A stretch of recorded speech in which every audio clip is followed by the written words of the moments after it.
Hello, and welcome to Legends of the Nahanni Valley. In this documentary, we're going to explore some of the greatest mysteries of northern Canada, the stories and legends surrounding the watershed of the South Nahanni River.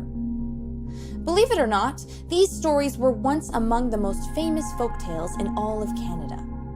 Based on native myth and prospector lore, they started making their way into Canadian newspapers in the early 1900s.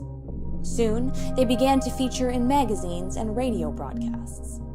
By the 1940s, they had garnered international attention and were even inspiring expeditions into the subarctic. Unfortunately, these incredible tales have since faded from public memory, and for many years were all but forgotten. Until now. Without further ado, here are the legends of the Nahanni Valley. Enjoy. For such a young country, Canada has a whole lot of mysteries. From strange animals to haunted hotels, the Great White North is home to all manner of bizarre and unexplained phenomena. Of all the weird and wonderful locations in this vast and beautiful country, perhaps the strangest is the valley of the South Nahanni River, a remote mountain waterway nestled in the southwest corner of the Northwest Territories. Over the centuries, this region has witnessed an unusual number of violent deaths and mysterious disappearances, which have given rise to all sorts of myths and legends. Some of the more gruesome of these have bequeathed this wild corner of Canada a ghastly epithet: the Headless Valley. For the past half-century or so, the Nahanni Valley has been a destination for hardcore outdoor adventurers. Every year, canoeists travel there to try their luck in the rapids of the South Nahanni River, and climbers fly in to test themselves against the rugged walls of the Mackenzie Mountains. The Nahanni Valley has always been a lonely and secluded place. There are no roads there, and even today, the best way to reach it is by bush plane. Hundreds of years ago, this land of myth and mystery was even more difficult to get to. The only way in was on foot. Centuries before the first white explorers paddled their canoes into the country, local Diné Indians gave the Nahanni Valley a wide berth. They considered it an evil place filled with bad medicine.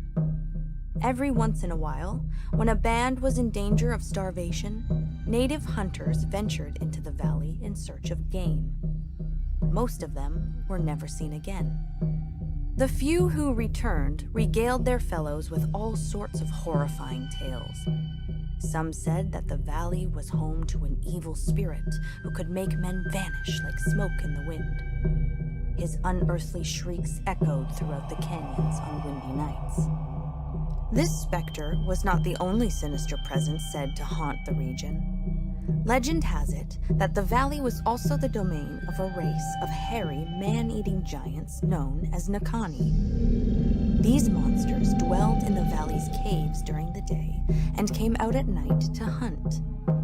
The Diné were terrified of these wild men who stalked them through the forest and watched them at night, lurking in the shadows just beyond the light of the campfire.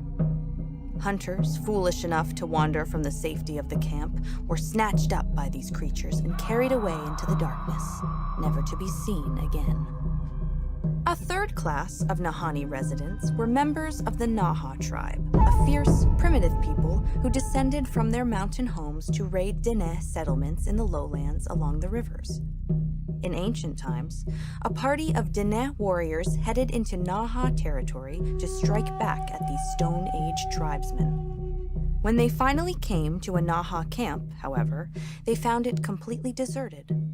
It was as if their enemies had vanished into thin air. Fearing that this might be the work of the evil spirit, or perhaps the dreaded Nahanni, the Diné braves beat a hasty retreat back to the lowlands, never to return to the valley again.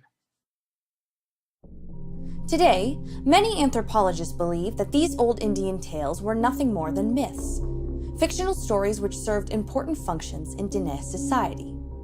The legend of the Nahanni, they say, encouraged children to stick close to camp, where they were safe from wild animals and other dangers. The tale of the Naha tribe, on the other hand, is said to be a relic of a bygone age when the tribes of the Mackenzie Mountains were in a state of perpetual warfare. Maybe these stories were just fairy tales designed to reinforce the cultural norms. Or maybe there's more to them than meets the eye.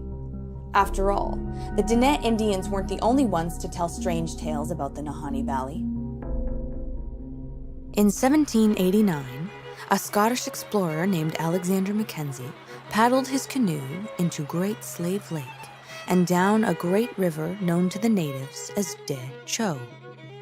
He and his crew worked for the Northwest Company, a great fur trading enterprise based in Montreal. They hoped that this river was the final leg of the Northwest Passage, a legendary waterway connecting the Atlantic Ocean with the Pacific. Alexander Mackenzie and his crew were the first white men to venture into that part of the country, known today as the Mackenzie region. In fact, the only other Europeans in the Northland at that time were Russian fur trappers who lived far to the west on the Pacific coast. With the exception of these frontiersmen, the Canadian North was populated exclusively by Diné and Inuit tribes. On their way down the river, Mackenzie and his crew met some of the locals who told them much about the surrounding territory. They whispered of the warlike Inuit who lived further north and of a ferocious tribe that lived to the west in the mountains. They called their fearsome westerly neighbors the Nahanni Indians. Although the waterway that Alexander Mackenzie and his men explored, now called the Mackenzie River, led north to the Arctic Ocean rather than west to the Pacific, it nevertheless opened up a vast new land filled with fur trading potential. The Northwest Company took advantage of the opportunity and began building trading posts along the Mackenzie River. Another great Canadian fur trading company called the Hudson's Bay Company, or HBC, followed suit after absorbing the Northwest Company in 1821. Before long, the HBC turned its attention towards the Pacific Northwest, where the Russians dominated the fur trade. Determined to find an overland route to the Pacific, they launched several expeditions west up the Liard River, a major branch of the Mackenzie. On their westward journeys, HBC explorers learned more about the Nahanni Indians from the Diné they met along the way. The Nahanni were said to be a reclusive people who seldom left the misty confines of the Mackenzie Mountains. They were hostile to strangers and slaughtered anyone foolish enough to trespass on their territory. Whether they were Slavey or Casca, every informant along the Liard River appeared to be deathly afraid of these mysterious men of the mountains. In the 1830s, a party of fur traders returned from the wilderness with a harrowing tale. On an expedition west, they encountered a band of Nahanni Indians who were just as ferocious as native legend had portrayed them. The mountain warriors would certainly have murdered them had it not been for the presence of their leader, a beautiful, fair-skinned chiefess who commanded their absolute respect and obedience. Soon, the legend of the mysterious figure, dubbed the White Queen, rippled up and down the Mackenzie River. The men of the Hudson's Bay Company continued to trade in the Mackenzie region well into the 20th century. Aside from missionaries, a handful of frontiersmen, and their rivals on the Pacific coast, they were the only permanent white resident in the North Country for many years. Then, in the late 1800s, something happened that changed the face of the North forever. Gold was discovered in the Klondike. In no time, thousands of men and women from all over the world were on their way to the northern gold fields, and the North Country was introduced to a new type of white resident, the prospector.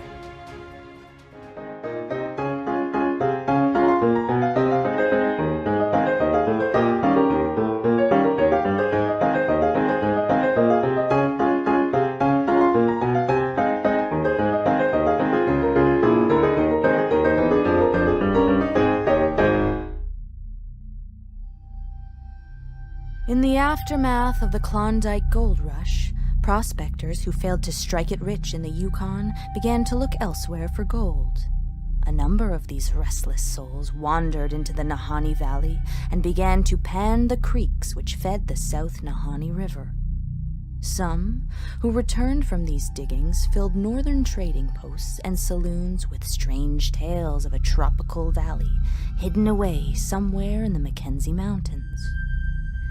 This valley was said to be snow-free all year round, its climate attributable to hundreds of hot springs which ran through it. The valley's soil was black and fertile and supported a spectacular variety of lush and exotic greenery. The moose, caribou, and mountain sheep that lived there were said to be so well fed as to appear almost square from fat. Hand in hand with tales of a tropical valley were stories of mammoths, mastodons, and other prehistoric monsters said to roam the most desolate recesses of the Nahanni. Native trappers and white prospectors alike claimed to have found fresh tracks of these creatures in the snow, and many frontiersmen returned from the wilderness bearing priceless ivory tusks with hair and flesh still adhered to the bone. Another ancient animal said to live in the Nahanni Valley is an enormous wolf-like creature eerily reminiscent of a monster of Inuit myth. Known as the Wahila, this solitary creature is said to have the ability to crush bones with its powerful jaws. Some say that it is a direwolf, an ancestor of the modern-day timber wolf. Others believe that it is an animal commonly known as a bear dog, which is supposed to have gone extinct about 8 million years ago.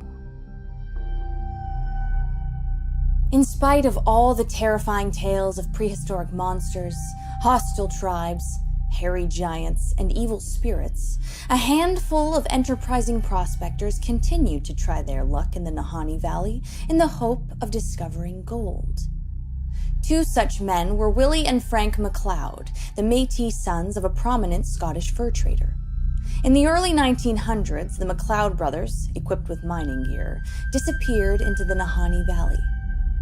They were never seen alive again. 3 years after the MacLeod brothers' departure, Willie and Frank's younger brother Charlie, fearing the worst, mounted a search party. The ragtag band of trappers, aboriginals, and ex-Mounties he recruited headed up the South Nahanni River, warily scanning the shore for anything out of the ordinary. After several days of tracking and poling their canoes upriver, Charlie and his crew made a grisly discovery. On a flat stretch of riverbank, known thereafter as Dead Men Valley, sprawled the headless remains of Willie and Frank MacLeod. Their heads were nowhere to be found. Word of the disturbing discovery spread like wildfire throughout the Canadian North. Over tea and bannock, trappers and fur traders speculated as to the nature of the MacLeod brothers' gruesome fate. Had they been killed by one of the hairy, cave-dwelling giants of native lore?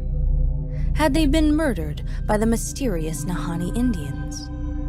Perhaps they had been beheaded by a rival prospector or a trapper gone mad, his mind shattered by years of isolation in the bush.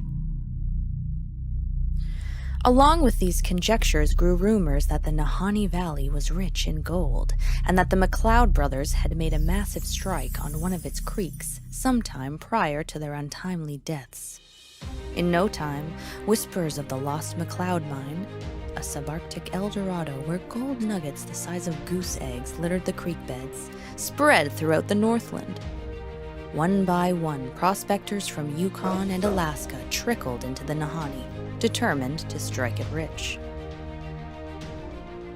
Throughout the first half of the 20th century, dozens of prospectors met with bizarre ends in various reaches of the Nahanni Valley. Many of them were found headless, just like the MacLeod brothers. Some were found beside the ashes of their cabins, which had mysteriously burned to the ground. Others simply vanished, never to be seen again. Some frontiersmen saw these bizarre deaths and disappearances as affirmations of what they had long believed, that the Nahanni Valley is cursed, and that those who dare to search for its gold are doomed to a terrible fate. Others blamed the Nahanni Indians or the prehistoric monsters. Whatever the case, most of the murders and mysterious disappearances that have taken place in the Nahanni Valley remain unsolved to this very day.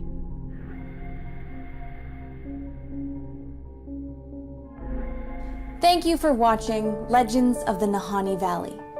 If you enjoyed this video and want to learn more about these great Canadian mysteries, please check out the book Legends of the Nahanni Valley, available on Amazon and Kindle.